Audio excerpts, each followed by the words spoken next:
Hello friend, हमारी आज की कहानी है बेटियां तो बोझ होती हैं। ट्रिंग ट्रिंग राजीव का फोन बजे जा रहा था। राजीव ने फोन उठाकर जैसे ही हेलो कहा, उसकी आवाज दूसरी तरफ से किए फोन को सुनकर भर आ गई। रोते आवाज में खुद को संभालते हुए कहा, भैया दिनेश साहब, बोलिए ना, कैसे याद किया? सब ठीक है ना? आप कैसे हैं? भाभी कैसी हैं? आपको मेरा फोन नंबर कैसे मिला? अनगिनत सवालों की राजीव ने जैसे झंडी लगा दी। क्या वर्षों के सवाल आज ही फोन कर पूछ लेगा तू अपने भाई से? इतने सालों में याद ना आई अपने भाई की तुझे, जो एक बार मुड़कर भी नहीं देखा तूने? गांव के बबलू ने दिया तेरा नंबर, यही रहता है ना वो भी? ओह नहीं भैया, ऐसी बात नहीं है। मैंने तो हर पल हर घड़ी आपको याद किया, बस वो। कहते हुए राजीव चुप हो गया। बस वो क्या? अभी तक अपनी पूरी बात नहीं बोल पाता तू? अच्छा सुन, तो यहाँ नहीं आया बनारस मुझसे मिलने? मैं आया हूँ तेरी भाभी सीता को लेकर मुंबई। तुझसे मिलने का बहुत मन था हमारा, तो अगर तेरी इजाज़त हो तो हम तेरे घर आ सकते हैं, वरना हम लौट जाएंगे। कैसी बात कर रहे हैं भैया, अपने घर आने में कैसी इजाज़त? आप स्टेशन पे ही रहिएगा, मैं आता हूँ। कहकर राजीव ने फ़ोन रखा। तभी उनकी बेटी श्रद्धा का भी फ़ोन आया। हेलो, क्या पापा, कहाँ बिजी थे? कब से आपका फ़ोन ट्राई कर रही थी। तुझसे बाद में बात करता हूँ बेटा, मुझे अभी स्टेशन जाना होगा। लेकिन स्टेशन क्यों पापा, इतनी जल्दी में क्यों है? क्या बात है, बताइए तो सही। बेटा बाद में बताऊँगा। अच्छा ठीक है, कहकर राजीव घर से बाहर निकले। चौराहे पर उनको श्रद्धा मिली, लेकिन आज राजीव के मन की गति इतनी तेज थी कि उनको गाड़ी की स्पीड भी कम लग रही थी। उनका बस चलता तो शायद उड़कर स्टेशन पहुंच जाते।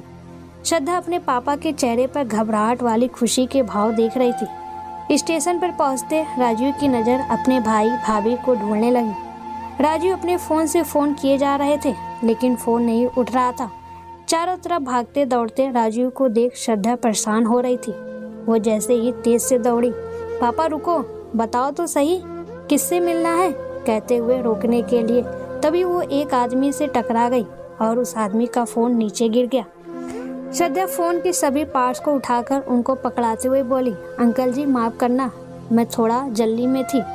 कोई बात नहीं बेटा, मैं यहाँ फ़ोन बूथ ढूंढ रहा हूँ भाई को फ़ोन करने के लिए, लेकिन मुझे मिल नहीं रहा है और ये फ़ोन भी हैंग हो रहा है, तो फ़ोन रिसीव नहीं हो पा रहा है।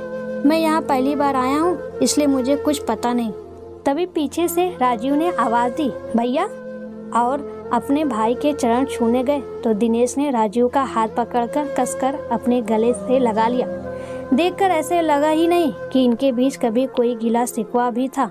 श्रद्धा आप पलक देखती रह गई कि हो क्या रहा है। फिर राजीव ने दिनेश के पीछे खड़ी अपनी ममतामयी भाभी को देखा तो आंसुओं का जैसे सैलाब फूट पड़ा। राजीव ने जाकर उनके पैर छुए, क्योंकि माँ के जाने के बाद उन्होंने ही राजीव के जीवन में माँ की कमी पूरी की थी। राजीव ने श्रद्धा से सबका परिचय कराया। श्रद्धा ने आगे बढ़कर अपने ताऊ ताई जी के पैर छुए और कार चलाकर सबको घर ले आई। सब साथ घर आ गए। इधर श्रद्धा की माँ उमा परेशान होकर पूरे घर में घूम रही थी और अपनी बड़ी बेटी को फ़ोन पर बता रही थी, आज आने दे तेरे पापा को। खैर नहीं उनकी, बिना बताए इतनी जल्दी में पता नहीं कहाँ गए। तभी डोरबेल की आवाज़ आई। उमा ने फ़ोन रखकर दरवाज़ा खोला तो राजीव को देखते बोली, ऐसे बिना बताए कौन जाता है? श्रद्धा, तू इनके साथ कैसे? ये कहाँ मिल गए तुझे?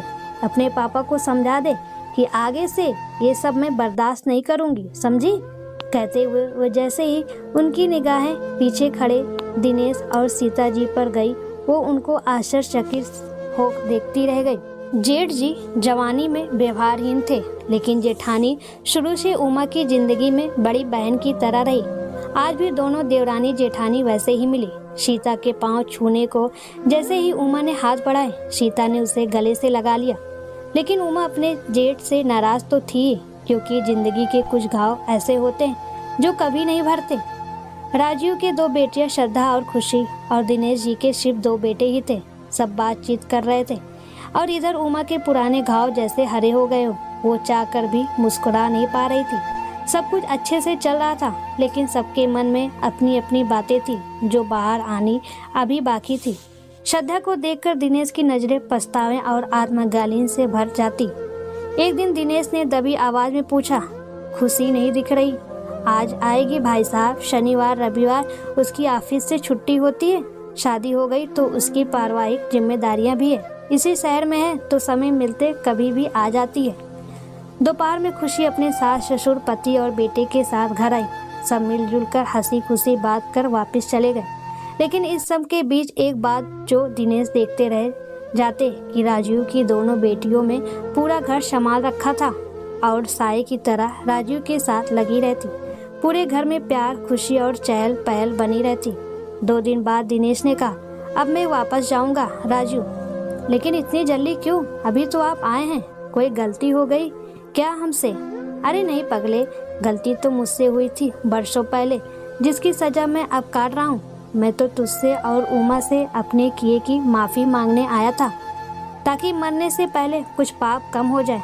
जानता हूँ कि गलती माफ़ी के काबिल तो नहीं, लेकिन फिर भी हो सके तो उमा तुम मुझे माफ़ कर देना। कहते हुए खड़े होकर दिनेश ने अपना गमछा कंधे से उतार कर पास खड़ी उमा के पैरों में रख दिया। ये देख उमा कुछ बोली नहीं पा रही थी। वो आज फूट फूट कर रो पड़ी। उसे अपने पुराने सभी घाव याद आ गए कि कैसे उसको बात बात पे निर्वंशी कहा जाता। जेठ जी खाना भी नहीं खाने देते थे। वो तो सीता जैसी जेठानी थी जो चोरी चोरी सबको सब देती थी और करती भी क्या बेचारी, उनकी सुनते ही नहीं थे जेठ जी। तेज बारिश में दिनेश ने उमा और राजीव को दोनों बेटियों के साथ निर्वंशी का ताना देकर घर से निकाल दिया था। उस समय श्रद्धा को अस्पताल से आए सिर्फ 16 दिन ही हुए थे। ये जानते हुए भी कि बच्ची कमजोर है, थोड़ी भी तरस नहीं आया दिनेश को। इससे पहले कि राजू और उमा कुछ बोलते, दिनेश ने निराय और पश्चाताप भरी नजरों से सबको देखा और अपना चेहरा पकड़कर वापस सोफे पर बैठ गए। रुधे हुए गले से खुद को संभालते हुए कहा, श्रद्धा बिटिया, मैं तुम सबका गुनहगार हूँ। तुझे मैं मारना चाहता था, तेरे और तेरी माँ मरने की दुआ मांगता था। मैं हमेशा राजीव को बोलता रहता था, उमा को छोड़ दे, उसने तुझे निर्वंशी कर दिया और दूसरी शादी कर ले। लेकिन तेरा बाप भी एक नंबर का जिद्दी, उसने साफ साफ कह दिया, कुछ भी हो जाए मैं अपनी पत्नी और बच्चे को साथ नहीं छोड़ूंगा। तू जन्म के समय से पहले ही हो गई थी। डॉक्टर ने हमें उस समय बताया कि अब उमा कभी माँ नहीं बन पाएगी। उसकी भी हालत बहुत नाजुक है और तुझे शीशे में रखा उन लोगों ने। मैंने कहा राजीव से, उसके इलाज में पैसे मत खर्च कर। लड़की है, मरती है तो मरने दे। माँ बेटी को तेरी दूसरी शादी करवाऊंगा मैं, जो बेटा जन्म दे सके। मुझे तो सिर्फ 2 बेटे ही थे, शायद इसीलिए राजीव का दर्द नहीं समझ पा रहा था। मैंने कहा, अगर मेरी बात नहीं मानी तो तुझे ये घर छोड़ना होगा अभी, और प्रॉपर्टी में भी तेरा हिस्सा नहीं। राजीव उमा चाहते तो कानूनी सहारा ले सकते थे, लेकिन इन लोगों ने ऐसा नहीं किया और चुपचाप घर छोड़ दिया। आज ऊपर वाले ने मुझे मेरी ही लाठी से मारा है। सीता ने हमेशा मुझे सही राह दिखाई, लेकिन मेरी आंखों पर 2 बेटों के पिता होने के अहंकार की पट्टी बंधी थी। आज जब बेटे बड़े हो गए तो मैंने उन्हें पढ़ने के लिए विदेश भेज दिया और उन लोगों ने वहाँ मुझे बिना बताए शादी करके बस भी गए। 10 साल बाद आए थे, वो भी प्रॉपर्टी का बंटवारा करने और बेचकर विदेश ले जाने। अरे सीता, पेपर तो देना। सीता ने प्रॉपर्टी के पेपर दिए तो दिनेश ने कहा, ये रहा तेरा और मेरी बेटियों का प्रॉपर्टी में हिस्से का कागजात। फिर मैंने बंटवारा कर दिया, तू अपना हिस्सा लेने कभी नहीं आता। सीता ने कहा कि हम चलेंगे कागजात देने, तो मैंने उससे कहा कि क्या वो हमसे मिलेगा? तो सीता ने बड़े विश्वास से कहा, सुनिए जी, राजीव उमा दिल के बहुत अच्छे हैं, आप चल के तो देखो एक बार। मेरे भाई, तू निर्वंशी नहीं है। सीता सही थी। जिस आंगन में खुशियों की संस्कारों की किलकारियाँ गूंजती हैं, वो घर कभी निर्वंशी नहीं होता, फिर चाहे वो किलकारियाँ बेटी की हो या बेटों की। पूरी बात सुनते श्रद्धा की आंखों में आंसू आ गए। उसने अपनी माँ को संभाला और आज उसे अपने माँ पापा पे पहले से भी ज़्यादा गर्व था कि उन्होंने उसे छोड़ा नहीं। आज मेरा घर आंगन सूना है। वंश होते हुए भी मैं निर्वंशी सा जीवन व्यतीत कर रहा हूँ। कोई शुद्ध लेने वाला नहीं तो क्या फ़ायदा ऐसे वंश का। राजीव ने आगे बढ़कर अपने भाई को गले लगाते हुए कहा, आपने ऐसा कैसे सोचा? अभी आपका भाई जिंदा है और मेरी बेटियां भी तो आपकी बेटी ही हुई ना।